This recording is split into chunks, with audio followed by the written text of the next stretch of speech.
bangungno rangklake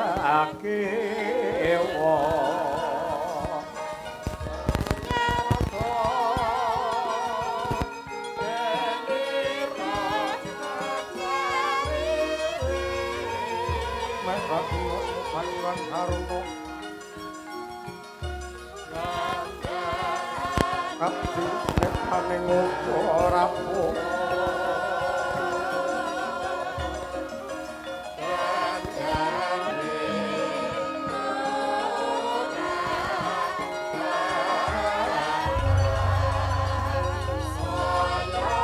Saban kukiloring kanegara sakata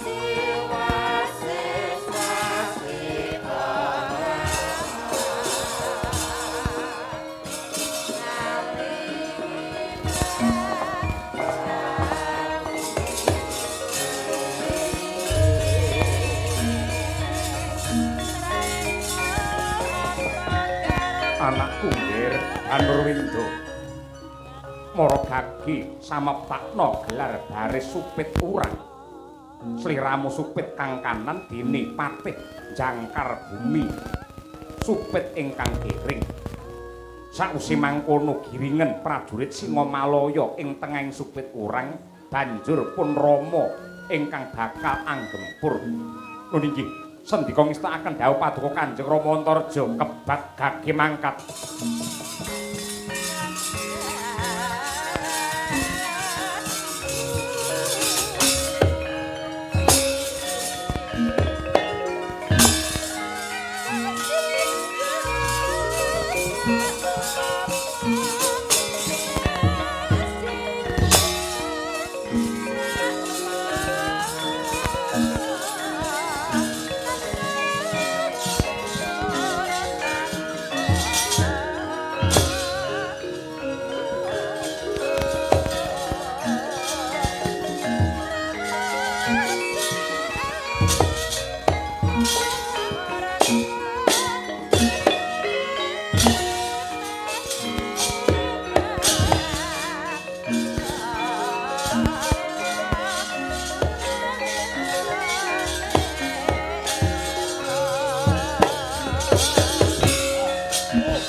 Mrababak Sukrabranang Nyeget waca mlintir gumbala sukawi ciling sabda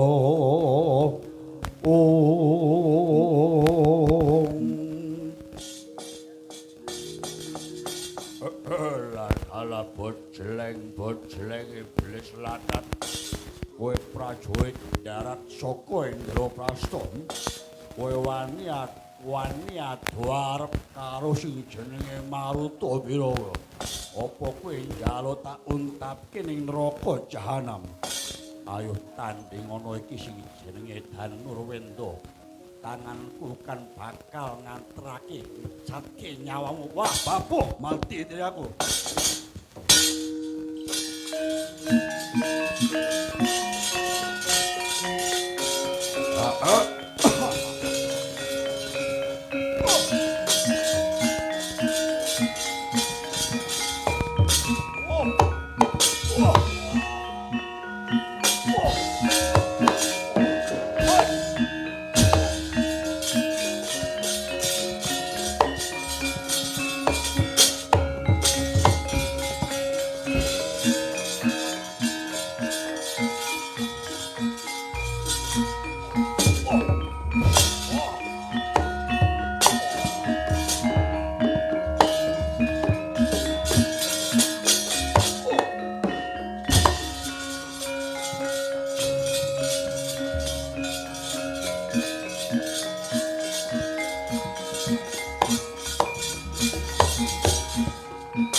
mawon kang katrajang ing tahana wadya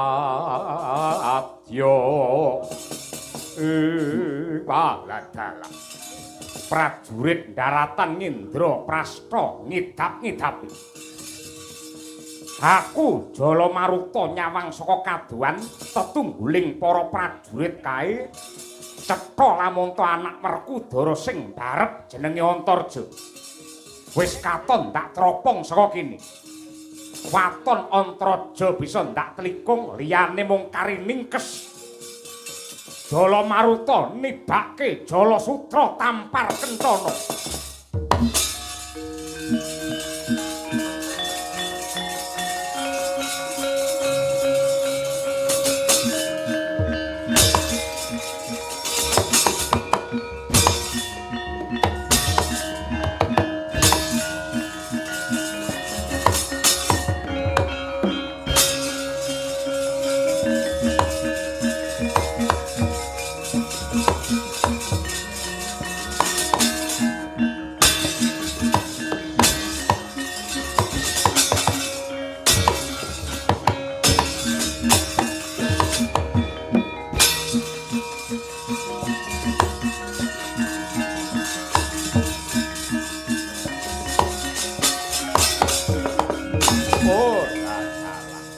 Antarja wis kelakon mlebu aning jala. Liyane kari ngrampungi iki Singabarung. Tak tibani pedhut sing mawa wisa prajurit daratan Ngamartamba dadi.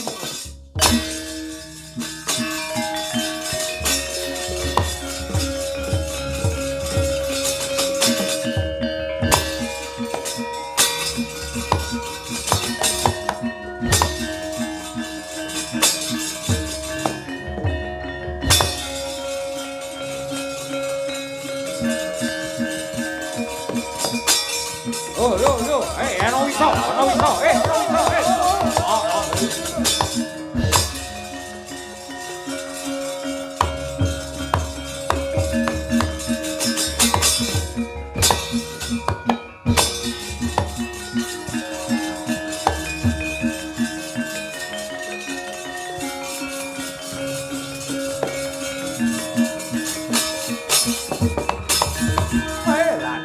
Jagat Dewa Bathara. Babar pisan ora ndugamana Kakang Antarja kowe nemahi bebaya. Ketlikung dening jala kaya mangkono.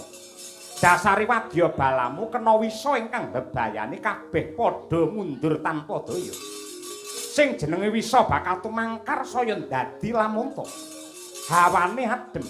Musuhe mung hawa panas, mongko sari-sarine panas ki mapan ana ing geni. Dewane geni ya mung eyangku Bathara Brama.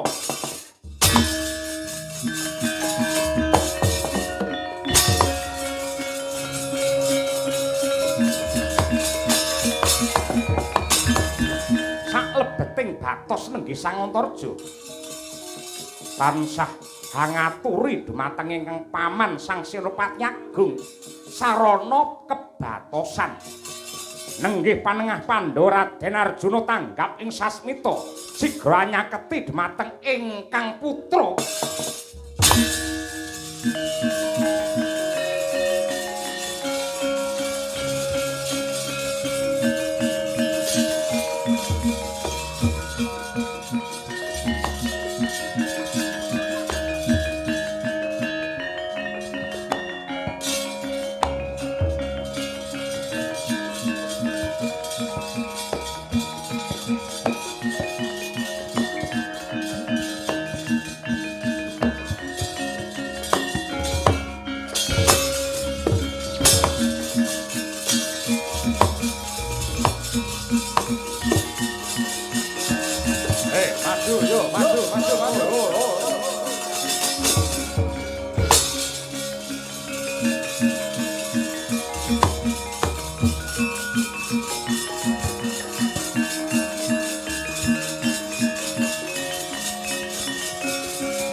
awik namastu namo sidhem putuku nggarwi sanggeni ana wigati apa dene jeneng kita ngaturi rawuh Eyang Pukulun Bathara Brama dina iki Ngendraprasta lagi peperangan kelawan Singamalaya ingkang amangun kekuatan ing Pulo Giling Wesi.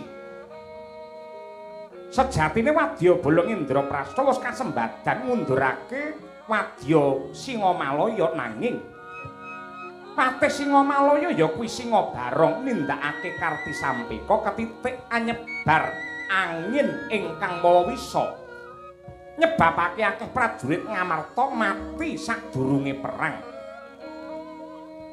Nadyan ana prajurit ingkang bisa maju ana palagan sakala kaya kelangan kekuatan merga sesek dadane mula gampang dikalahake dening mungsuh.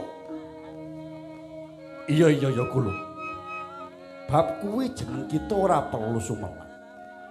Ulun kang bakal paring pambiyantu. Bakal tak sebar hawa panas ing wengkon Giling Wesi. Kanggo mulyake hawa lan nyernakake dayane Wisakarana. Kejaba kuwi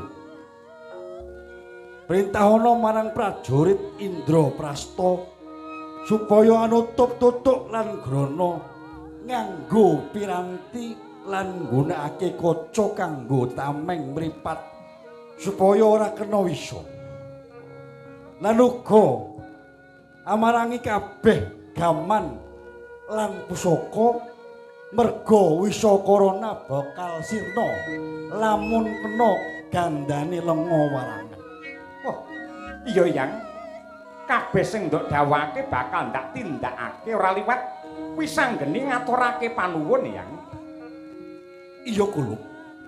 Pun Eyang mung bisa paring pambiyantu saka sakjabane paprangan.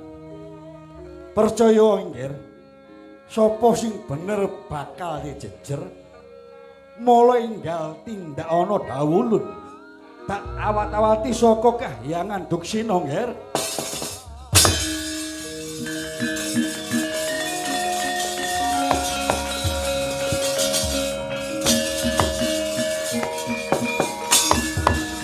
Petruk lawan kowe Bagong. Lho, Nun. Pripalungguhan iki umumna marang Prawadya Bala Ngendraprasta. Cetha to dawuhe Eyang Pukulun Bathara Brama mau? Nggih, sampun jelas. Pun jelas. Diumumke. Nggih.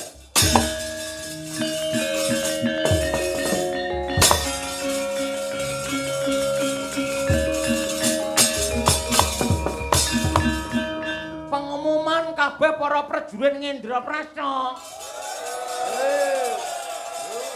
Aja lali sesuk ning Wonogiri budal jam 2. Dudu kuwi, ha? Dudu kuwi. Lah ning ndi? Ki mau lho saka Bathara Brama mau lalak ngendika magepokan karo virus karo wisa mau prajurit diperintah piye? Sumpah pas kuwi aku mak ler ki mau. Ora patut babar pisan. Kenapa pengumuman apa to? Sumpah aku mak ler yut ngono kuwi. Ora ngerti tenan aja. Iya ya ora. Mulai pancen iki turu, ngene lak ndek grup to. Bukaan isine apa ning kono ben ngerti. Maaf, blangkonku kegeden. Lah iya mula kuwi. Kabeh para prajurit Ngendraprasta.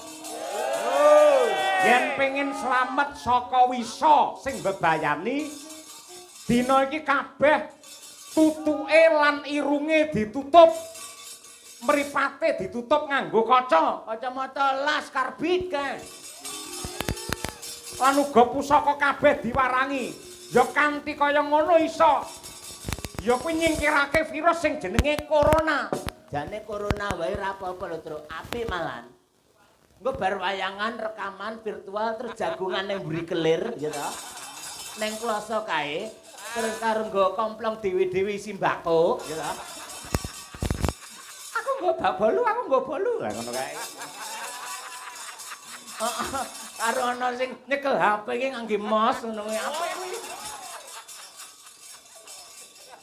Ditutup tutuke karo granane mripate aja nganti lali diwarangi pusakane kabeh. Yo.